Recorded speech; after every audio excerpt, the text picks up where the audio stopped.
시청자 여러분 안녕하세요. 하태민 경제TV입니다. 3월 10일 월요일 시장 전망 대응 전략까지 짜보도록 하겠습니다. 네이버 카페에서요. 하태민 남다른 주식 투자의 길 들어오시면요. 네, 제 데일리 함께 보실 수가 있습니다. 그리고 텔레그램에서 하태민 경제TV, 하태민 한칸띄우 경제TV 들어오시면요. 제가 필요한 정보들 개장 후에 프로그램 동향이라든지 좀 주목해야 할 증거사 리포트, 필라델피아 반도체 지수 등등을 알려드리고 있으니까 많이 활용하시기 바랍니다. 자, 3월 10일 시장에 보는데 앞서서 주목할 거는 3월 6일부터 뭔가 좀 뚜렷한 변화가 차이가 나타나고 있다. 뭐냐?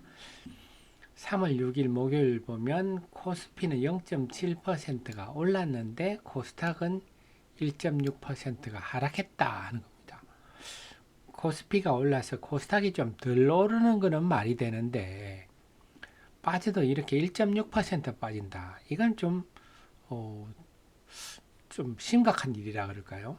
뚜렷한 큰 차이가 나타나고 3월 7일에도 코스피는 0.5% 하락했는데 코스닥은 1% 하락했다. 그래서 3월 6일부터는 양시장의 온도 차이가 확실히 나타나고 있다. 근데 그 차이 보면 역시 수급이 나타나는 거죠. 코스피는 외국인들이 순매수로 돌아섰습니다. 3월 6일부터. 하지만 코스닥은 연기금까지 곁들여서 투신과 연기금이 야무지게 순매수하고 있다. 순매도하고 있다. 즉 수급의 차이가 뚜렷이 명암을 나타내고 가르고 있다 볼 수가 있겠습니다. 이런 변화가 나타나고 있군요. 결국은 코스닥 수급이 상당히 지금 악화되면서 양시장의 차이가 나타나고 있다 볼 수가 있겠고, 그러다 보니까 코스닥 지수가 지금 하락 추세 전환이 뚜렷이 나타나고 있습니다. 그러니까 지금 보면 코스닥의 투시는 2월 20일부터 지금 순매도로 돌아섰고요. 연기금은 2월 26일부터 돌아섰는데 역시 연기금의 영향이 좀 더 크게 나타나는 것 같습니다. 이러다 보니까 코스닥 시장이 지금 하락 종목이 1000개가 넘는 날이 막 나타나고 있죠. 그래서 최근 8거래일 동안을 보면 하락 종목이 1000개가 넘는 날이 6일이 나타나고 있다. 이건 굉장히 많은 편입니다. 8일 중에서 6일의 하락 종목이 1000개가 넘는다. 굉장히 시장이 싸늘하다는 거라서 체감 지수는 표면적으로는 크게 따라 하락하는 게 없으나 체감 지수는 상당히 낮다. 그 이유는 역시 연기금과 투신의 이런 순매도가 크게 작용하고 있다는 겁니다. 그렇군요. 그렇다면 이걸 뒤집어 보면 이게 상당히 심각한 수준까지 지금 전개되고 있다는 말은 곧 반등이 임박했다 이런 말도 됩니다. 그러면 작년에 어떤 하락 종목 수가 1000개 이상 연속된 사례들 한번 보면 작년 상반기는 그나마 좀 괜찮은데 작년 하반기부터 안 좋았어요. 그래서 보면 8월 19일부터 29일 동안 9거래일 중에 하락 종목 수가 1000개 이상인 날이 7일, 그 다음에 11월에는 7일 7거래일 중에 6일씩 정해서 작년 11월이 최악이었네요. 근데 그 다음에 보면 8월 같은 경우는 9일 중에 7일 하고 나서 잠시 반짝하다가 9월 11일까지 계속 밀렸고 11월에는 횡보, 월말까지 횡보하는 모습이었고, 그 다음에 작년 11월 29일부터 12월 9일은 그 12월 9일 이후 12월 10일부터는 급등이 나타났다. 결국 일승일무일패라 그럴까요? 그래서 1000개 이상이 연속된 이후는 상황에 따라 달려있는데 분명한 거는 뭐냐? 그 7일 중에 6일이라 한 9일 중에 7일 정도에서 일단락됐다 하는 겁니다. 그럼 지금 8일 중에 6일이니까 거의 제가 볼 때는 반등이 임박했다 이렇게 볼 수가 있습니다. 그 다음에 유가증권 시장은 상대적으로 나은 게 외국인들이 순매수 전환을 하는 바람에 그동안 보면 2월 10일부터 3월 5일까지 9거래일 연속 순매도 했어요. 외국인들이.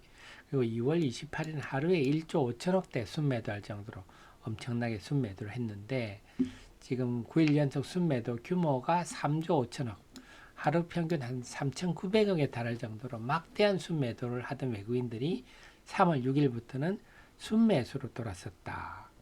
뭐 순매수로 안 돌아서더라도 순매도만 찾아들어도 상당히 고마운 일인데 순매수로 돌아섰어요. 근데 이 기간 보면 3월 6일부터 일본 같은 경우는 3월 7일 금요일에는 2.2%나 빠졌죠. 우리는 0.5% 빠졌는데 3월 6일은 코스피는 0.7% 올랐는데 대만의 자취현 지수는 0.7% 빠졌습니다. 이걸 보면 일본이나 대만보다 우리가 상대적으로 좀 나은 흐름이 3월 6일부터 전개되는데 역시 외국인 순매수가 그 차별화에 큰 역할을 하고 있다. 이렇게 볼 수가 있습니다. 그래서 아직은 외국인들이 좀 더 봐야 되겠지만 기본적으로 그 막대 하루 평균 3,900억씩 나오던 막대한 순매도는 어느 정도 찾아들었구나 이런 생각을 해볼 수가 있고요. 그럼 3월 6일, 7일 외국인이 순매수를 좀 했는데 이때 뭘 샀냐 이것도 중요한데요. 보니까 이틀 동안 순매수한 종목 보니까 한화에어로, 하나시스템, 한국항공우주 10위가 LIG 넥스원이었어요. 그렇다면 네, 방산을 샀군요. 방산. 그 다음이 포스코홀딩스, 현대제철, 철강을 샀네요. 이거 참 좀 애매한데요. 지금 트럼프 대통령이 알루미늄 철강에 대해서 25% 관세를 매기겠다, 변함이 없다 했는데 그렇다면 우리 철강이 상대적으로 좀 낫다 이런 건가요? 미국의 철강이 주로 캐나다, 멕시코 이런 데서 많이 들어가는데요. 그들도 마찬가지 관세를 물리면 우리가 좀 낫나? 글쎄요. 우리가 뭐 굳이 같은 관세를 물면 지금보다 나아질 건 없을 것 같기는 한데 외국인들이 철강을 샀다. 좀 시사하는 바가 있습니다. 그래서 외국인들이 지난 이틀 동안 방산과 철강을 좀 많이 샀구나 하는 걸 알 수가 있습니다. 그리고 하이닉스는 순매수하는 반면에 삼성전자는 순매도했다. 이것도 뭐 그동안 있어 왔던 일인데 전체적으로는 방산에 대한 매수세가 강하다. 근데 뭐 여기에 대해서 이론이 없죠. 지금 그래서 독일 같은 경우는 지금 자동차가 상당히 어려운데 자동차 생산 라인을 방산으로 지금 그러니까 자동차 공장을 방산 회사한테 넘기는 사례들이 나타나고 있습니다. 그래서 1903 히틀러가 전쟁하기 전에 이랬었죠. 방산 산업을 집중 육성하는 게 나타났는데 지금 그런 조짐이 보인다. 그래서 방산은 계속 앞으로도 유망하다. 이런 걸 알 수가 있습니다. 그러니까 포스코 같은 경우가 이렇게 이 무거운 주식이 이렇게 오른 거 보니까 참 지금은 국내 기관이 좀 뜸하다 보니까 외국인들이 시장에 상당히 영향을 발휘하는구나. 방산도 마찬가지죠. 그래서 지난주 좀 하락 종목이 많은 가운데서도 방산줄이 강세를 보이고 철강줄이 강세를 보인 배경에는 외국인이 역할이 커지고 있구나. 외국인이 순매수를 한다면 방산, 철강 뭐 이런 쪽이 우선 좀 영향력 확대가 되고 있다. 그래서 전체적으로 본다면요. 지금 앞서 보셨다시피 코스닥 시장의 하락이 좀 과도하다. 반등이 좀 임박했다. 길어봐야 주 초반 정도까지고 그렇다면 주 중반부터 반등 가능성이 높다 하는 거고 외국인들이 유가증권 시장 순매수로 돌아섰다. 그러다 보니까 오늘 이번 주는 만약에 한다면 주 초반 약세 후에 주 후반으로 갈수록 강세 환경이 아니지 않나 생각인데 나스닥도 마찬가지예요. 나스닥이 지금 쭉 빠졌는데 아래 꼬리가 막 생기는 걸로 볼 때는요. 여기 지지를 해서 단기적으로 일시적으로 좀 반등을 할 가능성이 높지 않느냐 이렇게 보여집니다.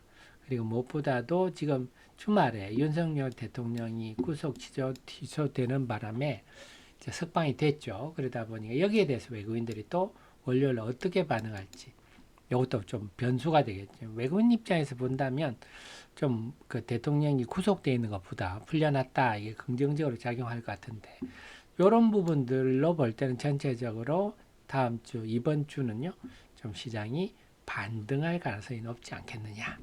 그렇다 본다면 외국인의 매수하는데 우리가 편성할 필요가 있는데 일단은 방산의 외국인 선호도가 아주 높고 철강 쪽인데요. 그렇게 된다면 방산, 철강, 제가 볼 땐 석유화학도 단기적으로 반등할 수도 있겠고 등등 외국인 선호주들 좀 초점을 맞추는 것도 필요하지 않나 생각입니다. 그 속에서 제가 종목 리포트 하나 올렸는데요. 네, MSC 솔루션 여러분 잘 모를 종목 신규 상장했으니까 그래서 이 회사가 자세히 내용은 한번 읽어보시고요. 이 회사 핵심은요. 네, 유압장치, 유압 및 전기식 부품에서 뭔가 빙빙 돌아가고 이런 쪽은 이 집 제품이 다 쓰입니다. 그러니까 K9 자주포에도 여러 군데 쓰이죠. 네, 유압장치 조종판 등등 등등. 네, 다 유압 들어가고 막 이런 것들이죠. 그 다음에 현무에도 여러 부품들이 들어갑니다. 그래서 이 회사가 그 외에도 유도무기에도 들어가고 항공 뭐 여러 군데 쓰이기 때문에 유압 펌프 안 들어간 데가 없겠죠. 그래서 우리 그 지상이나 우리의 뭐 유도무기나 마찬가지, 비행기도 마찬가지고 우리 방산이 수출될 때 생산이 될 때 전반적인 부분에 다 들어가기 때문에 수혜폭이 굉장히 큰 주식이구나 이런 걸 알 수가 있습니다. 그래서 대표 요거는 이제 방산 부품주의 대표 주자다 이렇게 봐야 되겠고 그러니까 수주 잔고도 자꾸 늘고 있다.